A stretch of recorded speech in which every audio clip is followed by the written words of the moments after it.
Para se të filloj me videon, do ju ftoja të abonoheshit në kanalin ton Thënie për Jetën dhe të klikoni sipërziles për të marrë njoftimet e videove tona më të reja. Faleminderit.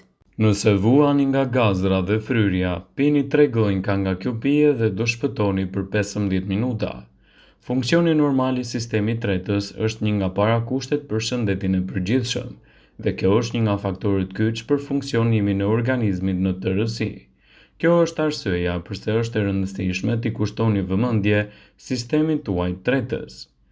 Gjithsesi, një jetë e shpejtë duke përfshirë një dietë të tillë sigurisht mund të krijojë edhe probleme me jashtëqitjen dhe të bëhen një nga shkaqet kryesore të problemeve shëndetësore të njerëzit të epokës moderne.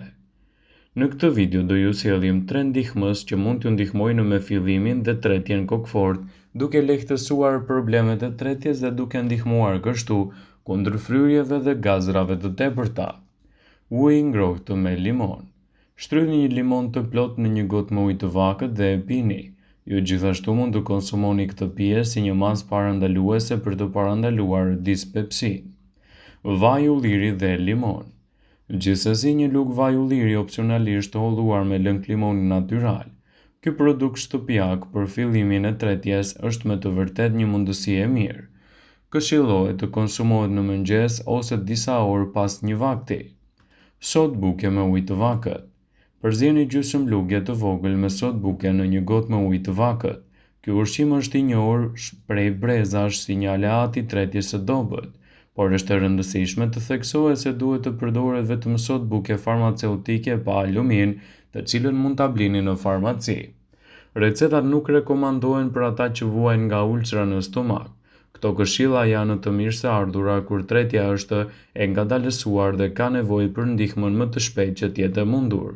Dhe për të mos ndezur dritën e kuqe të alarmit, mos harroni të përfshini në menun tuaj ditore sa më shumë ujë. Duhet të anashkaloni çdo lëng tjetër dhe uji të jetë baza juaj. Probiotikët, fruta dhe perimet të pasura me fibra si fashulet, karrotat, brokoli, manafera dhe portokalli duhet të jetë pjesë e dietës suaj. Drithrat e plota si elbi, orizi, kafë dhe tërshëra. Dhe mos harroni të lëvizni. Dhe nëse është vetëm një shëtitje 10 minuta në përlagje, do të ndihmojë ndjeshëm edhe sistemin tuaj tretës të mbajë larg komplikacionet e fryrjes dhe problemeve tuaja të kapsllëkut. Mesatarisht një person lëshon gati 15 herë gazra në ditë dhe ky numër mund të arrijë gjithashtu deri në 40 herë.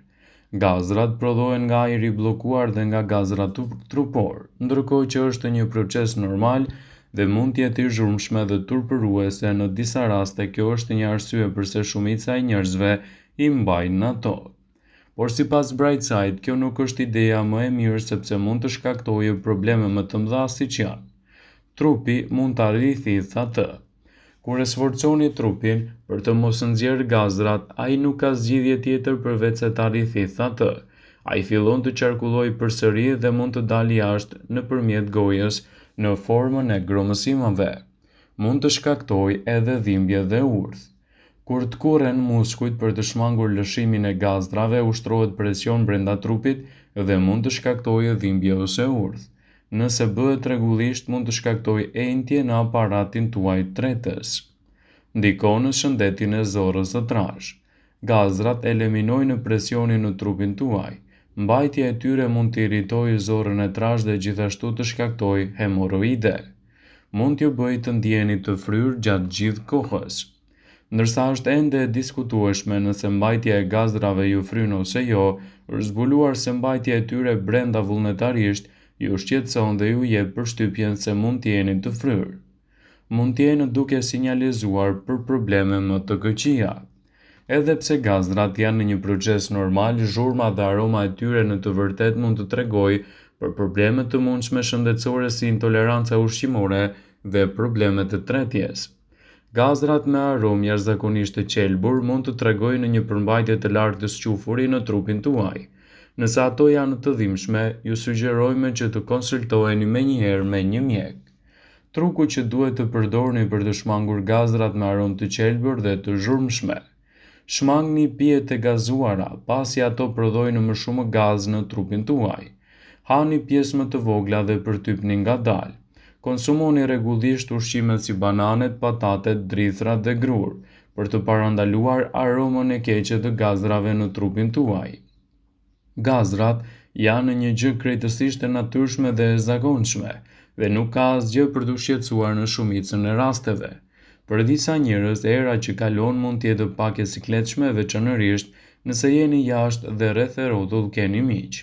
Ndonjëherë mund të ndodhë papritur dhe nëse keni lënë të rrëshqas mund të skuq fytyrën, por për disa njerëz gazi mund të bllokohet duke shkaktuar edhe pareati.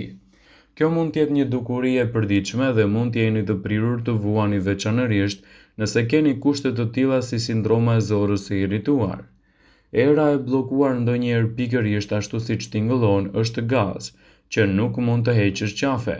Kjo mund të jetë shumë e dhimbshme dhe mund të shkaktojë edhe të sëmureni edhe të vuani nga shqetësime të ndryshme.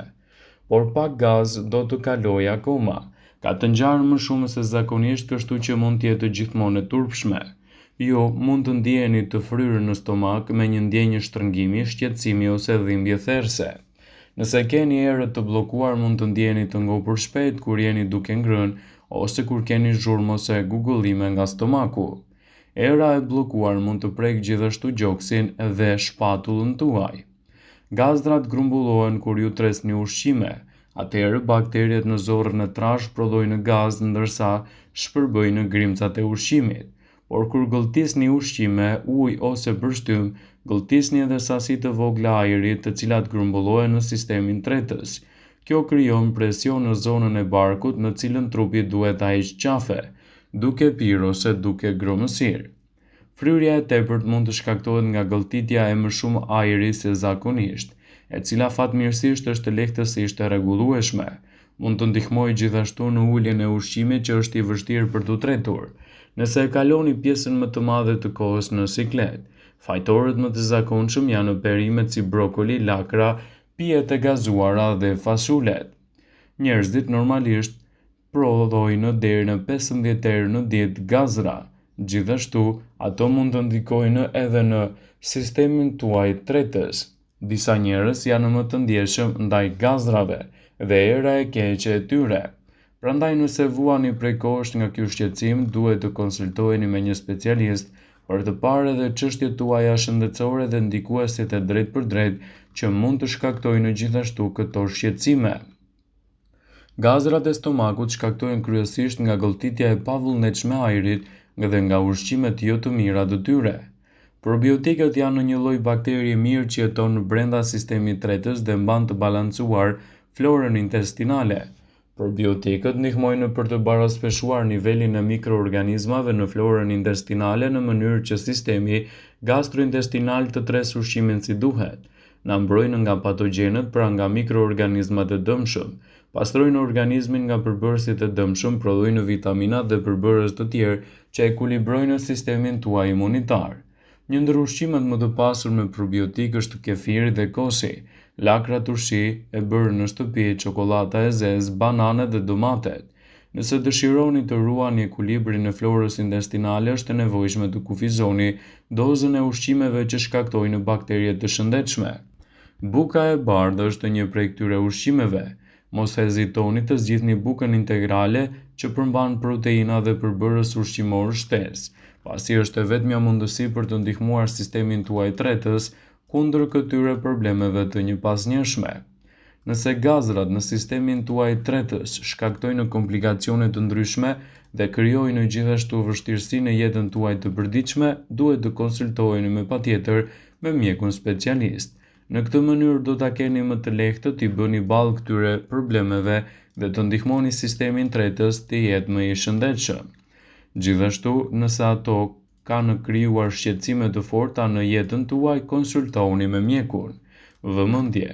Ju bëjmë me dije se informacionet në këtë video kanë për qëllim që të plotësojnë, të mos zhvendësojnë këshillat e mjekut tuaj ose ofruesit të kujdesit tuaj shëndetësor, dhe nuk kanë për qëllim që të mundësojnë të gjitha përdorimet e mundshme, masat paraprake, ndërveprimet ose dhe efektet e tyre negative për shëndetin tuaj.